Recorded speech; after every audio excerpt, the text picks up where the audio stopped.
Greetings, fellow Fablings, Rhadamant here. Thank you for tuning in to the very first episode of a new Let's Play tutorial series covering Fabledom. If you don't know anything about Fabledom, I will read a little blurb. It's a very laid-back city builder, very laid-back, where you enjoy the growth of your settlement, you trade and use diplomacy to ally or challenge your neighbors, and more importantly, find yourself a prince or princess to live happily ever after. Well, this is starting to get a bit awkward. Okay. Yes, very awkward. You keep cutting me off. In this stream, I'll be teaching you how to play, and then letting you guys vote on some important decisions. And of course, as always, it will air on YouTube. So let's get started. Ooh, another story, eh?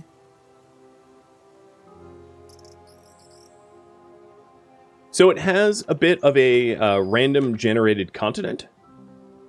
So far, you pick one of these continents or one of these regions, and then 3 of the other regions will become populated by other leaders. And then you can always change it up.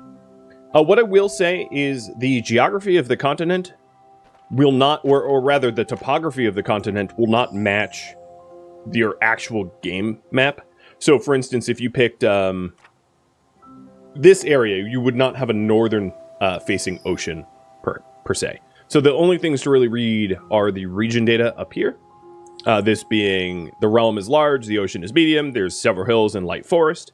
I don't think it really matters too much what you pick. There's actually not enough content in the game to really need a large realm size. But yeah, let's random one more time. Because I do really like the way they display the random seeds for continents. It's quite nice. And sometimes you can get like archipelagos and islands. So like this one has like a huge coast, but we'll take Vatara. And in fact, I won't even rename it. So I'm a prince looking for Annie. I'll just say Annie. And my name is Yoda. And we're going to be the Kingdom of Vatara. You picked my favorite.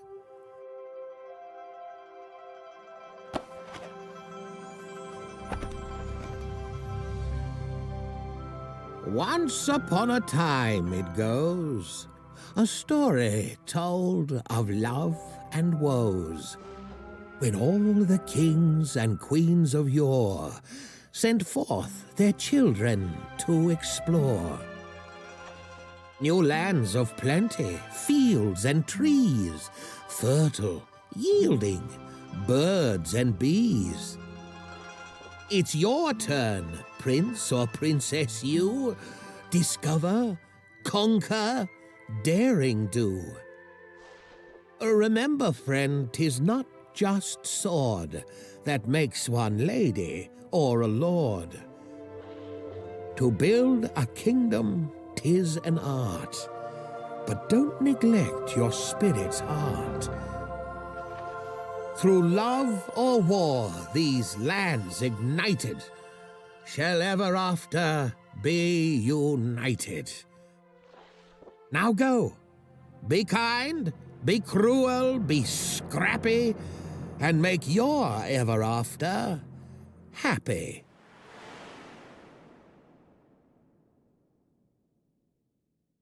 So that's the little intro video. It is both about building a kingdom and then also the diplomacy aspect of the other leaders in the realm, which is a cool little twist.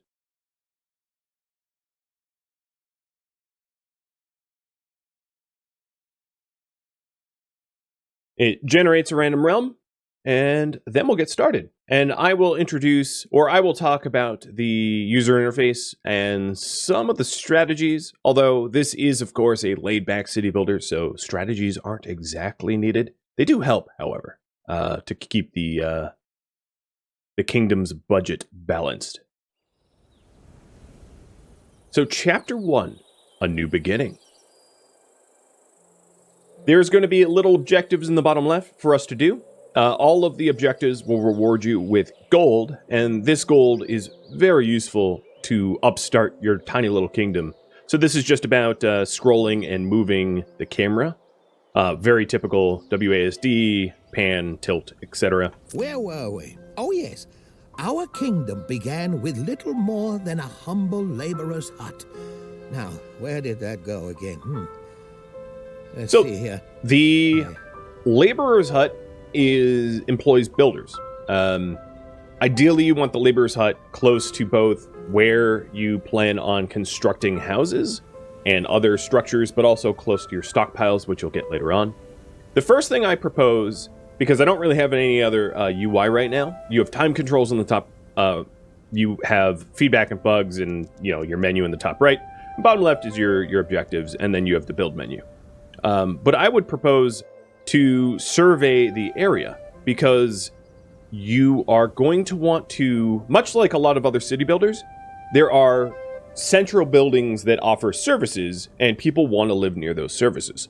So you're going to want to lay it out immediately where you can grow into, and there's things to avoid. So I'll demonstrate that. Obviously, avoid the water. You can't build on water, or at least not yet. Avoid being near any stone deposits, because people do not like to live next to some industries, stone mining amongst them. And then also avoid encounters. Some encounters, Yeah, I remember once he talks, when he was finished just talking. a seedling. Some encounters can be destroyed or removed, like ruins, but like Bob Barkskin, yeah, he might just be there for good. So unless you want to plan for your town to be built around a tree, you're going to want to avoid that as well. So any resource nodes like stone or iron, build away from, because they are going to make people unhappy. So taking a look at my layout, it looks like this area here is nice and open to the west and south of my starting area.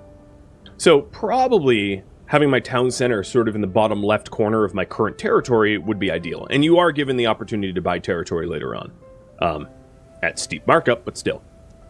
So the starting objective is to build 5 gravel roads and a laborer's hut and assign a laborer. So let's do that now. So laborer's hut has a certain gold cost. It can employ up to 2 peasants or commoners, and it costs a little bit of wood. And I'm going to put it actually right next to my initial stockpile. As far as the roads go, I'll just plop these down here just to fulfill the objective, and then we'll employ 2 workers. And that satisfies that objective. And then as I satisfy objectives, additional UI elements will be revealed. For instance, happiness, population, coin, resources, etc. The next objective is to build a homestead. So, unlike most city builder games, your homestead also requires people to work there as well. The idea is that the people that work there will stock the homestead with coal for the winter, food, etc. So your initial homesteads will house 3 residents and employ 1 peasant. I have 4 people, so obviously I'm going to want probably more than 1 homestead. Now, when you're planning, and this is only because I've played this before, but when you're planning, you also want to design it around, like I said, a central feature. So I'm going to be laying these out in a way that I would not expect a new player to do. You don't necessarily have to min-max in this game, but it doesn't hurt. I'll put it that way. So I'm going to put my homestead here. And then your homestead also requires sort of like a yard called a foundation. So I'm going to put, actually, you know what? I'm going to change that location already. I'm going to put my homestead here, and it needs at least a 2x2. You can grow it bigger to up to 5 foundation squares, but at least a 2x2. And then it also has little attachments. So these attachments modify what your homestead is built with. And they're very actually important to choose for your own. So there's sort of 2 ideas, right? One is things that increase desirability, like clothing lines, dog houses, outhouses. And then the other is to grow your own food. So that would be greenhouse, beehive, apple tree, and small chicken coop. And what I will say is it's absolutely necessary, at least early on. I would highly advise picking homesteads, or picking the attachments for the homesteads that grow their own food. Feeding your people pretty early on can be difficult, and this helps to prevent starvation. So I don't randomize my attachments. I pick food-based attachments instead. So I'll talk a little bit about that. If you have high desirability, like if I did clothing line and doghouse, more people will want to immigrate to my town. But as they immigrate to my town, the amount of food that you produce will not keep pace. So that's why it's important. And I'm just going to have a minimum size of a 2x2. So we'll hit build. And I've unpaused the game. And I'm actually going to jump the gun and build a second one too. Because I know we're going to need it. So I'll do a chicken coop and a little garden. And then I'll prioritize the first one to be built first. And thank you so very much, Chief Dog, Krusty Rhino, Zach Dyer, Laura. Cheers to you all. Thank you for the gifted subs and the cheering.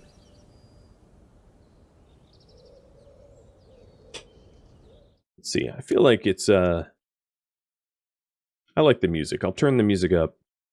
I'll turn everything except for the narration up. There we go. And as soon as I complete this objective, I'll be given more objects to be able to build. There's a lot more options than, like, build a few houses.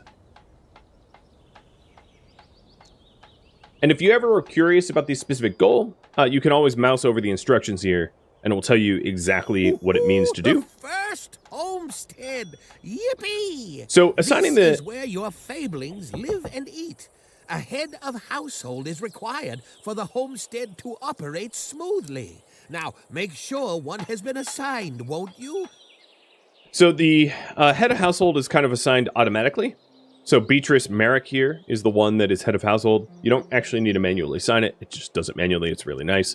And I have constructed a home. We're done. So the next objective is to build a well and 2 homesteads. And I've already built 2 homesteads because I kind of jumped the gun. And a well is required for all of your regular homesteads in order to supply them with water. So your wells have a region area to which they work, and now you can see why I placed my houses sort of nested in this corner. It's to allow for sort of a maximum capitalization of using the well. The well will have an upkeep. So the upkeep is gold, and then people that live in these homesteads pay taxes. So it's important to, if you're trying not to go broke in this game, to make sure that you fit things in effectively. And right now the objective is to build a well and the 2 homesteads, and then to welcome new fablings. So that brings me up here.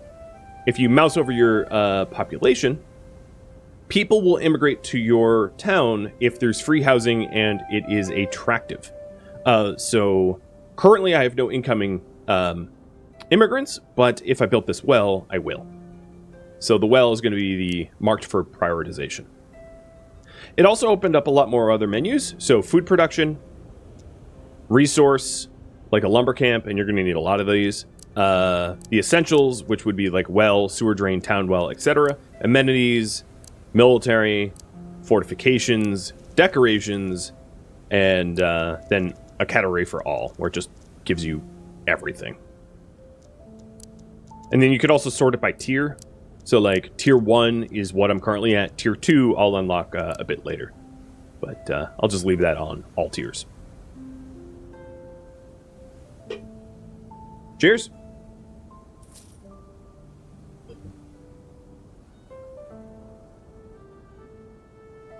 So as far as coin goes, you have income from taxes, you pay your military, you pay upkeep for buildings, and then you pay something called family aid. As you progress town size, you will owe your family, presumably your like parents, taxes. You know, because why not? Game built by boomers, right?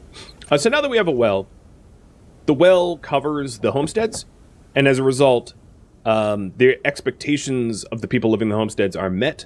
So my happiness is now at 50. If I had built,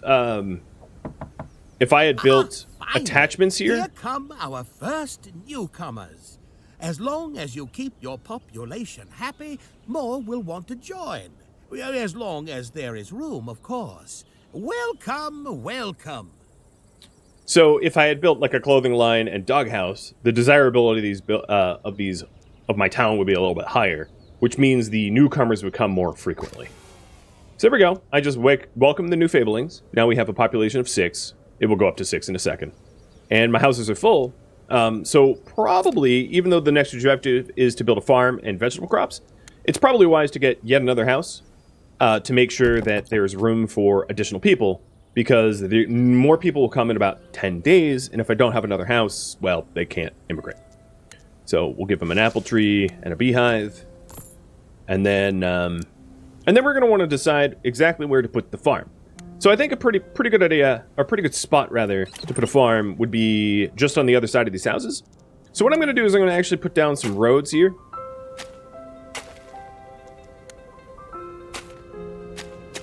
Around where the houses are. So that we can have a farm back here. And one of the beautiful things about farms is because the crop plots just have to attach to the farm, much like other games like this, they're wonderful to fill, right? They can fill basically any space.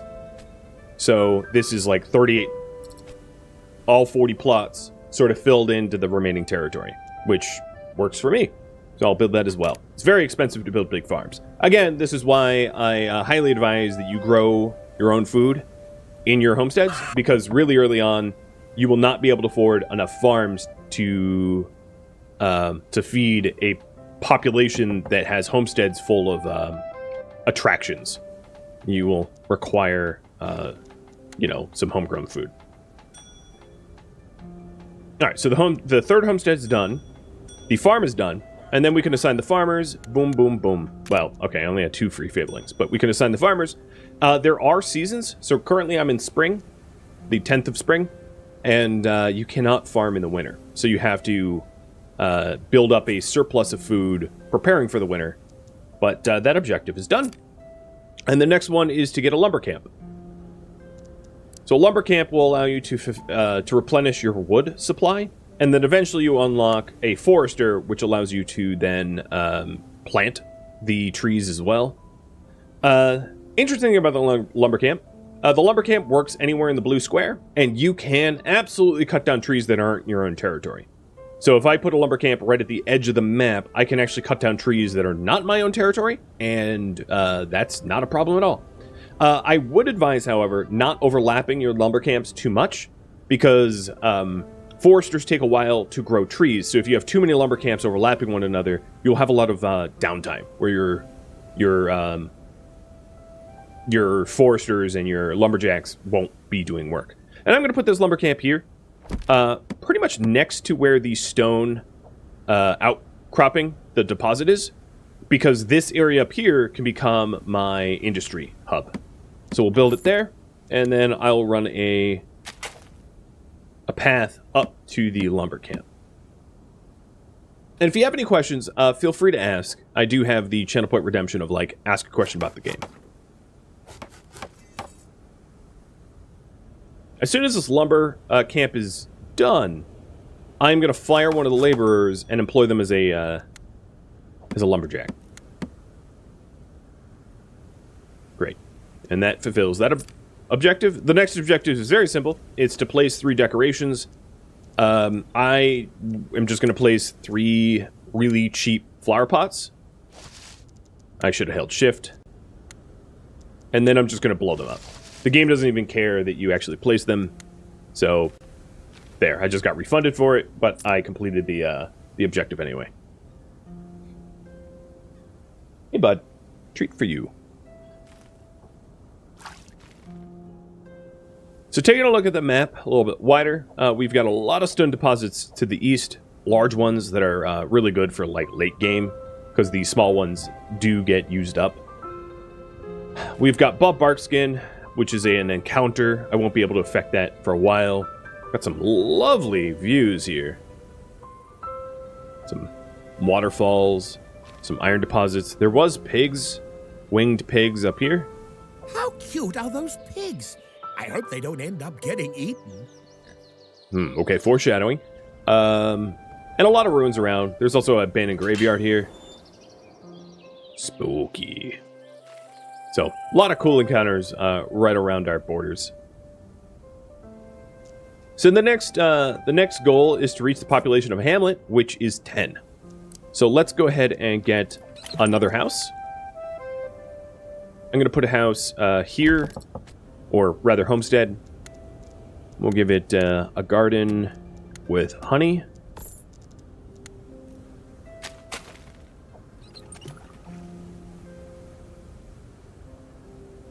And one of the things to notice is I've been placing the homesteads right inside the radius of the well. That's the only thing that matters. The yard does not need to be within the radius of the well.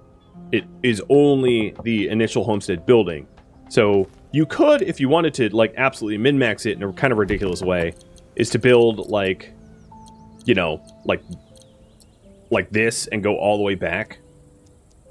But it's rather unnecessary because there's a somewhat of a finite number of homesteads you're going to need until you level up to the next type of housing. But we have room for population up to 12, so that will fulfill the hamlet. And now we also have the objective of collecting taxes, 200 gold in taxes. And taxes are paid by people that are residents of your town, obviously.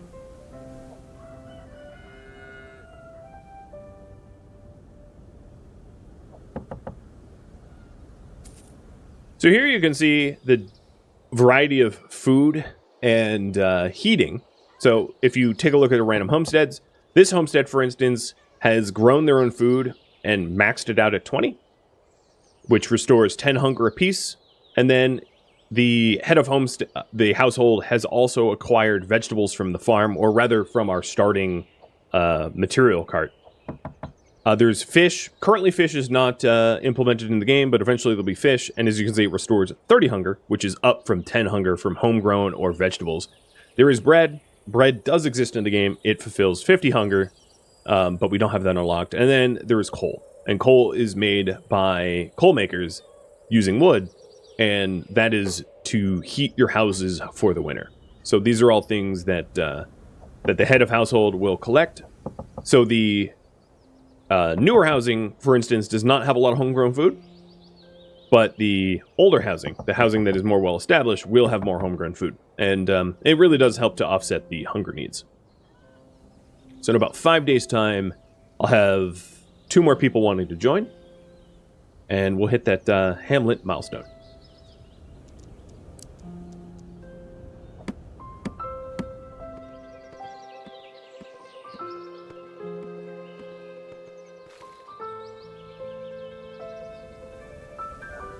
The farm is starting to collect vegetables as well. First harvest.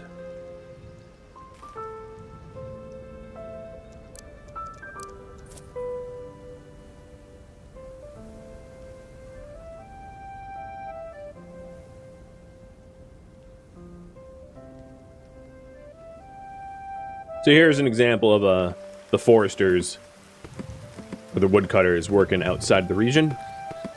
You know, just some hostile encroachment. No big deal.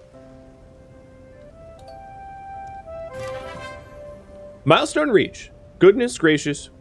We already managed to find enough Fabelings brave enough to trust us with their livelihood to call ourselves a hamlet. Going forward, your family will expect recurring payments of 5 coin to the family fund.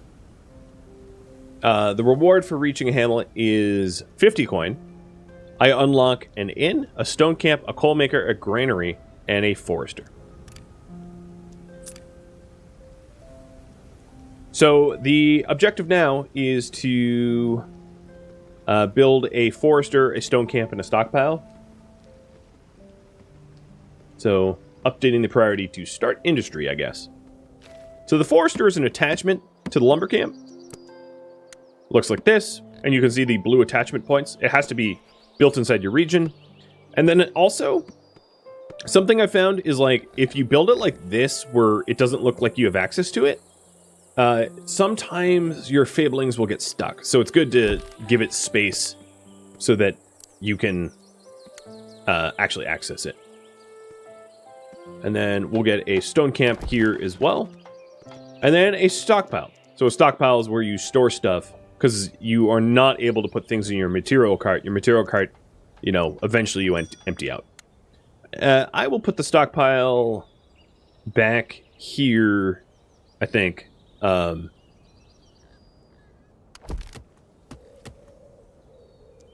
where the lumber and the wood is, because you store food in a separate building called a granary, which we'll get going in a minute as well. So here's the stone camp, and there's a finite amount of stone in these small stone deposits. They'll last you a while, but you'll eventually run them out. If you want to get rid of the stone deposits entirely, like just delete them, you're also able to do that. So if there's stone deposits or something like that in your way that is blocking you, you can actually pay for it to be removed. As you can see, destroy, but in this case, I don't have enough coin to do that. So we'll employ one person cutting stone. And I'm going to claim the reward for industrial.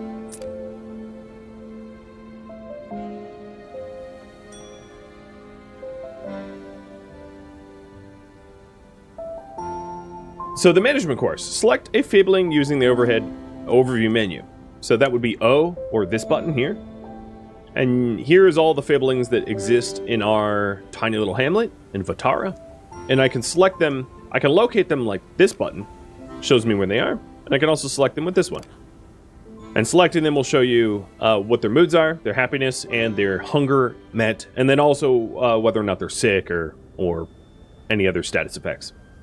Then the next assignment is to assign them to a workplace using the overview menu. So going to the overview menu, if we go to workplaces, which is the second button, I could say, let's fire one person from the farm. So Jane's getting fired from the farm. And then Jane is being assigned to the stockpile. And the colors of this is red when there's no one. Or rather, the colors is distance to their home. And then if the numbers are like, you know, how many people are working there. So right now, you know, the workplaces are kind of distant to the homes, but I'm doing that on purpose to centralize all of our services. So that management course is done. The next goal is to purchase territory, and I'm going to have you guys decide this. So if I hit the T, or territories button, it can show you what you can buy. So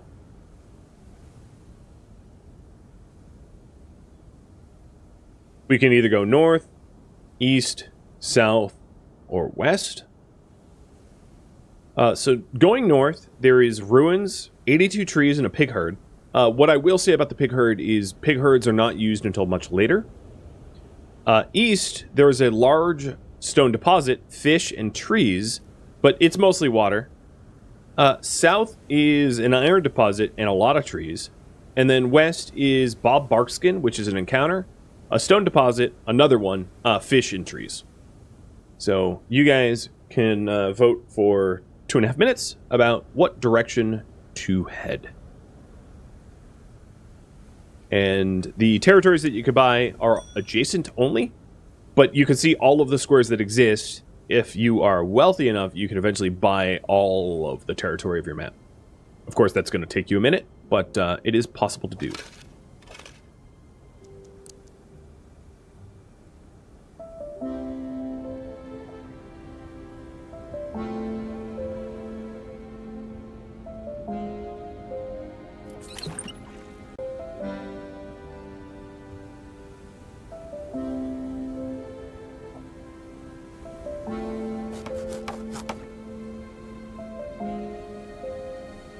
So newcomers will come in about 2 days, and I only have enough space for one more set of immigrants. I'm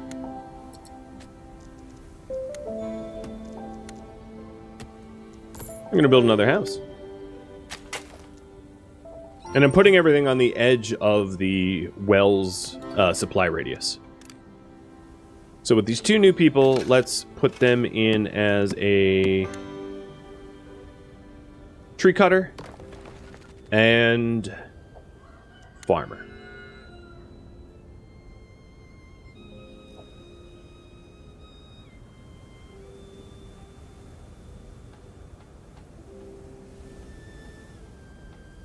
So the game will show you, if you mouse over it, what features are not yet implemented, like castle area, or in this case, fish.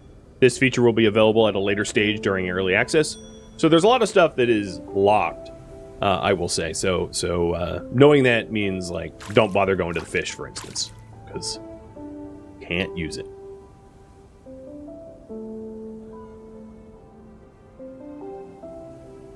Does the cost increase with each one bought? Yes, 100 gold per new territory. So 100, 200, and so on and so forth.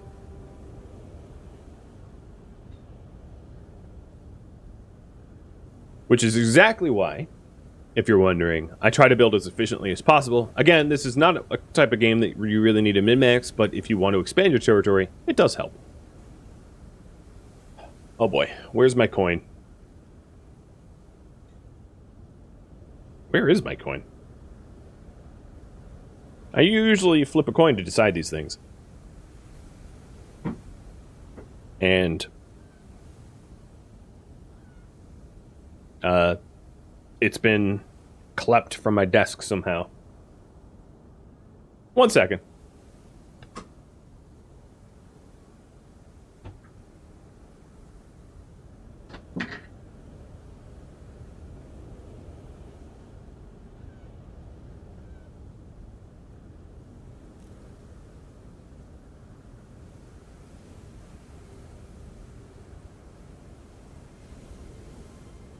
Well, I don't know where it is. This can't be right. It seems you got a letter from a secret admirer. Odd. Well, I suppose there's no accounting for taste. Just joshing. You can open it by clicking the letter icon at the top center of your screen. You will let me know if there's anything good. I don't get out much anymore. All right, I'm just gonna be the deciding factor and go with West. I wish I had a coin, but let's just say I voted, or Yoda voted, right? So we did expand our territory. Done. Next up, it wants us to build an inn and assign an innkeeper, but let's check up on our mail. It's a letter received from Winifred. Dearest Prince, my shining crusader, in these treacherous times, even a warrior's heart seeks a haven. My marshals tell me your territory is fertile and easily fortified, and you are quite athletic yourself. Mayhap an alliance is in order. Of both heart and sword, impress me, Winifred the warrior princess.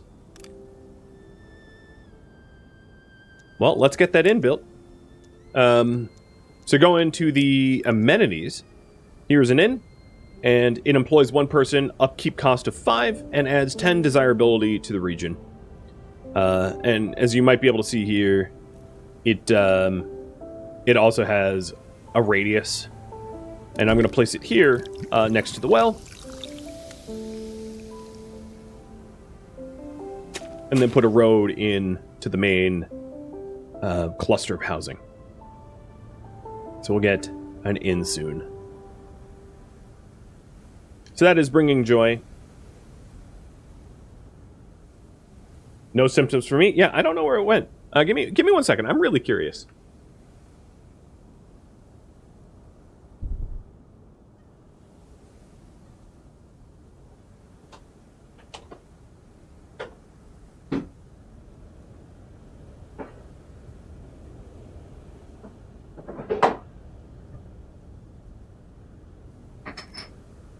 It was under Yoda's treat container. So currently, there's not a lot of diplomacy implemented in the game. Very, very simple. But eventually, there will be like war and alliances and that kind of stuff. I don't know the full details because it's not released yet. But I think that's part of the plan. I'm gonna put another house here with a tree and a beehive. Boom. Making sure that I have room for people moving in. And we did just bring more people in, so the newest people, another stonecutter, and that's it.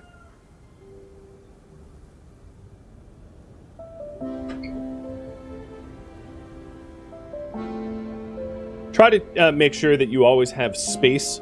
So if people are asking to join, newcomers are asking to join, and you don't have space, they stick around for a few days, but if you don't accommodate their space, they will leave. And you will lose the opportunity to expand. I mean, they do continue to ask, so it's not super important that you get to it promptly, but if you want to grow sort of like strategically and organically and quickly, always having housing open is good.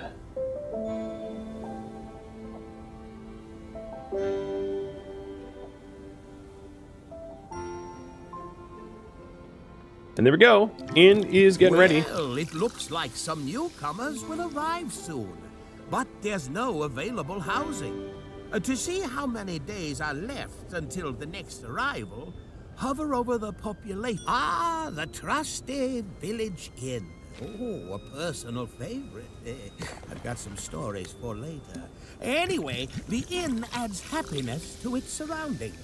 The happier your kingdom is, the more newcomers it will attract. So you can see that the happiness has gone up to 60. And what will happen is the mean time for the newcomers to arrive will get cut down. They will arrive more frequently. We'll cash that reward in. We're still trying to collect taxes, but in 3 days, I will fulfill the collect taxes goal. And then our goal will be to become a small village, which is a population of 18.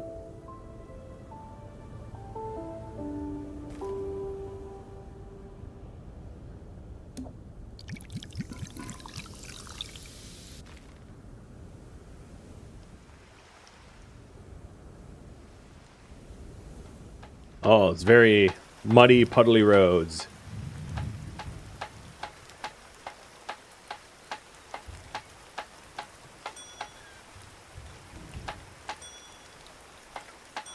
And we've opened up extra housing. Perfect.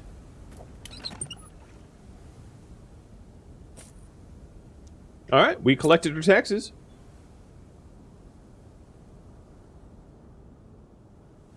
Now we want to become a small village.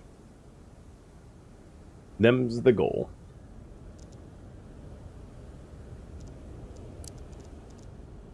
And fulfilling the collecting taxes, I think, might have given us the cosmetic of a circular table. So I'm going to put a little circular table next to the basic well. People can, you know, have water cooler talk. Or whatever the Fabledom version of water cooler talk is. Up here, you can also select how many visitors you want to admit to your town. So if you only want one, you can select one. If you want none, you can dismiss them. If you wait too long, they'll be dismissed for you. But we still want to grow, so we'll continue adding people. And these new people should work. One in the stone. And I don't think it would be a bad idea to get a granary growing or going. So I think I'll put the granary here. Nice and close to the housing to keep food adjacent and also close to the farm as well.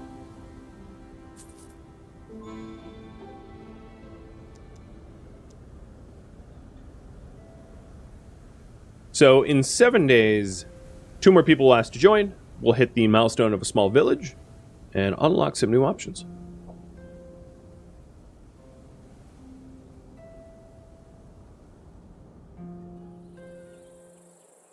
The roads are drying out now.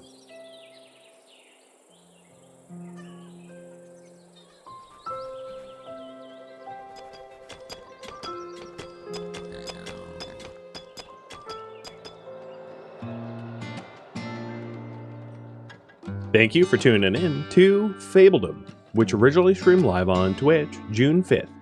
If you have any feedback or questions for me, let me know in the comments below. If you'd like to catch a live stream of mine, Rhadamant.com has my stream schedule and countdown timers to upcoming streams. If you'd like to join my gaming community, Rhadamant.com also has a link to Discord, as does the description of this video. Thank you so very much for watching, and a special thank you to my Patreon patrons, Twitch subscribers, and viewers like you that support the channel and made it all the way to the credits. Thank you so very much. I hope to catch you next episode or an upcoming stream of another game. Farewell, my fellow Fabelings.